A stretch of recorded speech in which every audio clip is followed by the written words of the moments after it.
کس کا؟ قال امک، تیری والدہ کا حق ہے۔ قال ثم من، پھر کس کا حق ہے؟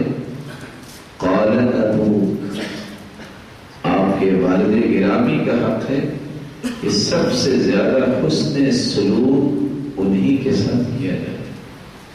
یہ حدیث جو صحیح بخاری اور مسلم کی ہے، اس میں دو پہلو پیش کرنا چاہوں گا۔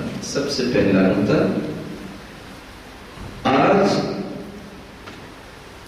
عقل و دانش رکھنے والے لوگ اور خصوصاً نیو جنریشن جتنی ہے، ان کے ذہن میں سب سے پہلی جو خرابی پیدا ہوتی ہے وہ اس پہلو میں پیدا ہوتی ہے، اور کیا کہنے لگ جاتے ہیں؟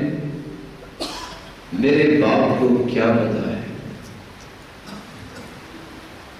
یہ دوسرے الفاظ آپ سن سکتے ہیں، میرے استاد کو کیا پتا ہے؟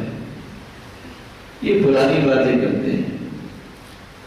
اصل حق جو ہے مجھ پہ وہ یہ ہے کہ میں نے معاشرے میں اپنا مقام کیسے بنانا ہے۔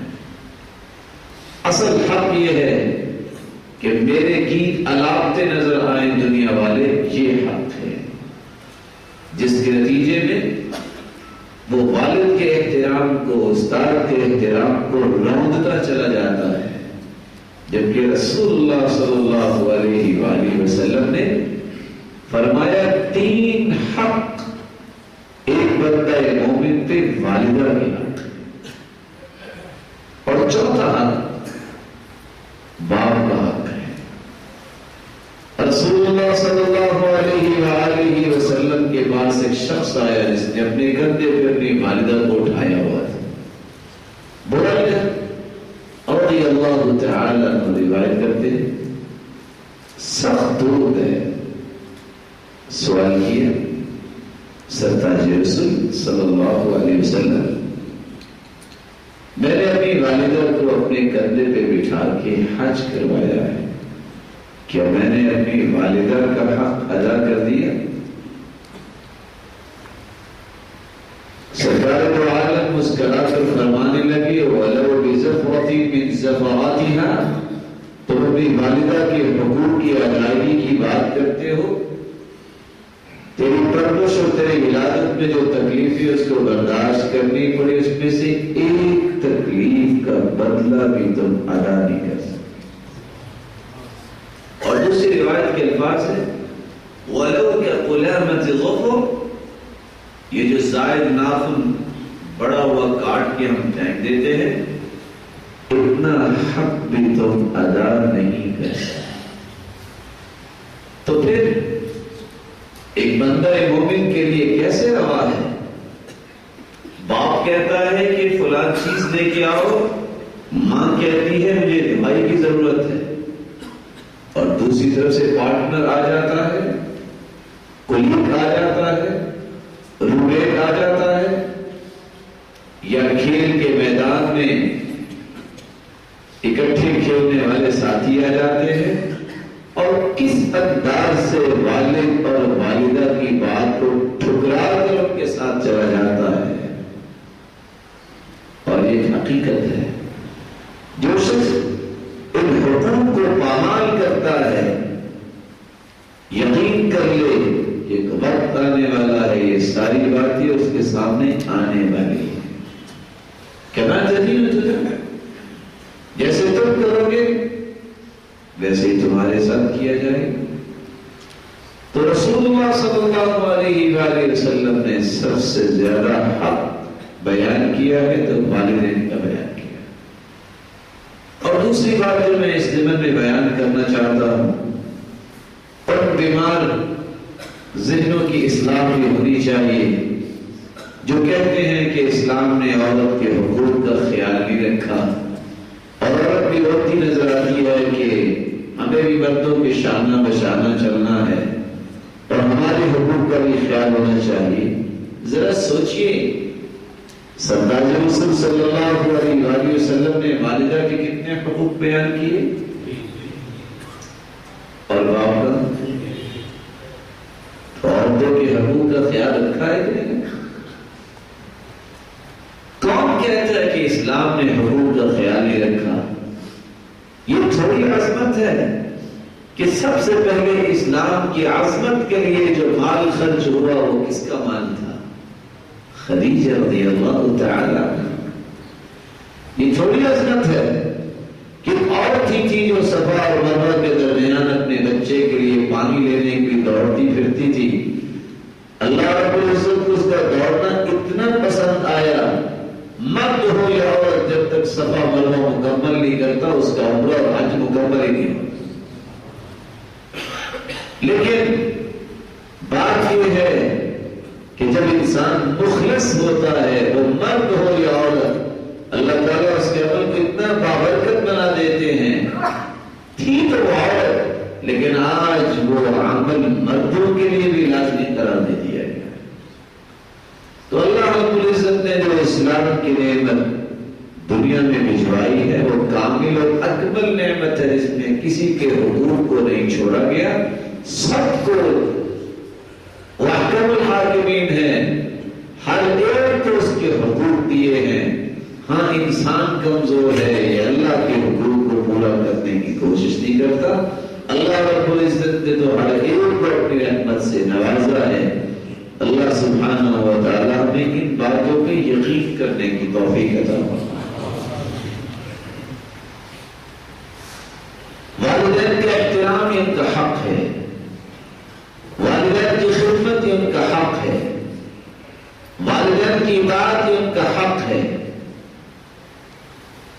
رسول اللہ صلی اللہ علیہ وآلہ وسلم نے فرمایا، مقدام بن معدی کریم رضی اللہ تعالی عنہ روایت کرتے ہیں، ان اللہ یوصیکم بامہاتکم ثلاثا، ان اللہ یوصیکم بامہاتکم ثلاثا، ان اللہ یوصیکم بآبائکم، ان اللہ یوصیکم بالاقرب فالاقرب۔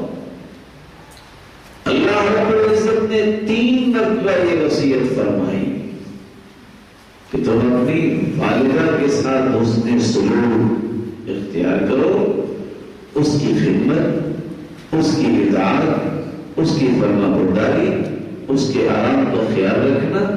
اس بات کا اللہ رب العزت نے حکم دیا ہے۔ 2 مرتبہ یہ بات دہرائی اور پھر فرمایا، ان اللہ یوصیکم بآبائکم، اللہ رب العزت نے باپ کے متعلق بھی حکم دیا کہ اس کی خدمت اور اطاعت اور فرما برداری کی جائے، اس کا خیال رکھا جائے۔ ان اللہ یوصیکم بالاقرب فالاقرب، ماں باپ کے بعد قریبیوں کا زیادہ حق ہے کہ ان کے ساتھ اچھا سلوک کیا جائے۔ اور اخلاق کی تعریف کرتے ہوئے سیدنا علی رضی اللہ تعالی عنہ نے فرمایا تھا، طلب الحلال واجتناب المحال والتوسعة على العيال، حلال کی طلب کرنا یہ اخلاق ہے، حرام سے بچنا یہ اخلاق ہے، گھر والوں پہ وسعت کرنا یہ اخلاق ہے۔ اور سب سے پہلے والتوسعة على العيال، گھر میں اگر والدین کے گھر میں انسان رہ رہا ہے تو سب سے زیادہ حقوق تو والدین کے۔ لیکن آج کل کی تعلیم بتاتی ہی یہ ہے میرے بھائیوں، اگر آپ گہرائی اور گہرائی میں جا کے چیک کریں تو آج کل کی تعلیم کا معنی کیا ہے؟ حقوق کو پامال کرنا۔ سبب کیا ہے؟ قرآن و سنت کی تعلیم نہیں ہے، قرآن و سنت کی تعلیم سے تقرب الہی ملتا ہے اور انسان کو حقوق کی پہچان ہوتی ہے۔ آج ایک شخص سریرا جب کسی سے ملاقات کرتا ہے تو بڑے ہی میٹھے بول بولتا ہے، مسکرا کر گفتگو کرتا ہے، اور اگر گاڑی پہ سوار ہو، یہاں پہ تو شاید کیسا ماحول ہے، پاکستان ہندوستان میں بے پرد، جس سے کوئی تعلق نہیں، اس کے سامنے بیچتا نظر آئے گا اور کہتا نظر آئے گا، سسٹر آئیے تشریف رکھیے، سیٹ چھوڑ دیں۔ لیکن سگی بہن اگر گھر میں آ جائے، فالاقرب، فالأقرب، تو منہ پہ بارہ بچ جائیں گی کہ آخر ہی میرے گھر میں آئی تو آئی. والدہ کچھ کہہ رہی ہے، باپ کچھ کہہ رہا ہے، دوستوں کی مجلس گرم ہے، یہ والد اور والدہ کی بات سننا بھی پسند نہیں کرتا، یہی باہر نکلے گا تو بڑے احترام سے گفتگو کرے گا. اس کو اخلاق بھی کہتے ہیں، اس کو منافقت کو کہہ سکتے ہیں، ریاکاری کو کہہ سکتے ہیں. دنیا میں اپنا مقام بنانے کے لیے اللہ کے بتائے ہوئے حقوق کو پامال کرتے ہوئے اپنے ذاتی تسکین اور ذاتی حقوق کو آگے بڑھانا شروع کر دیتا ہے. نتیجہ کیا نکلتا ہے؟ اللہ رب العزت کی طرف سے جس رحمت کا نزول ہونا تھا وہ رحمت رک جاتی ہے. پھر بھی گھروں میں بے سکونی، قلق، اضطراب ڈیرے جما لیتے ہیں. سبب کیا ہے؟ اللہ کے بتائے ہوئے حقوق کو پامال کیا ہے. رسول اللہ صلی اللہ علیہ وآلہ وسلم نے اس لیے فرمایا والدین کی خدمت، والدین کا احترام، والدین کی فرمانبرداری، والدین کی اطاعت، ان کی ضروریات کو مقدم کرنا، ان کی رضامندی کو مقدم کرنا، ان کی خوشنودی کو مقدم کرنا، یہ افضل ترین عمل ہے. انس رضی اللہ تعالی عنہ سے مروی ہے رسول اللہ صلی اللہ علیہ وآلہ وسلم نے فرمایا افضل الاعمال الصلاة لوقتها وبر الوالدين والجهاد في سبيل الله. سب سے افضل عمل یہ ہے کہ انسان سب سے پہلے اللہ کے حق کو پورا کرے، نماز کو اس کے مقررہ وقت پہ کرے، وبر الوالدین اور والدین کے ساتھ نیکی کرے، والجہاد فی سبیل اللہ اور اللہ کے دین کی سربلندی کے لیے علم سیکھے اور شیطانی وساوس کو دور کرے اور اپنے اندر روحانیت پیدا کرے. الغرض وہ 13 کے 13 درجات جس کا آخری درجہ کفر کے سامنے تلوار اٹھانا ہے، ان تمام کے تمام درجات کو اختیار کرنا، یہ بھی افضل ترین عمل ہے. اللہ رب العزت ہمیں وقت پہ نماز پڑھنے کی توفیق عطا فرمائے اور والدین کے ساتھ نیک سلوک کرنے کی توفیق عطا فرمائے. کیوں سب سے پہلے نماز کا ذکر آیا؟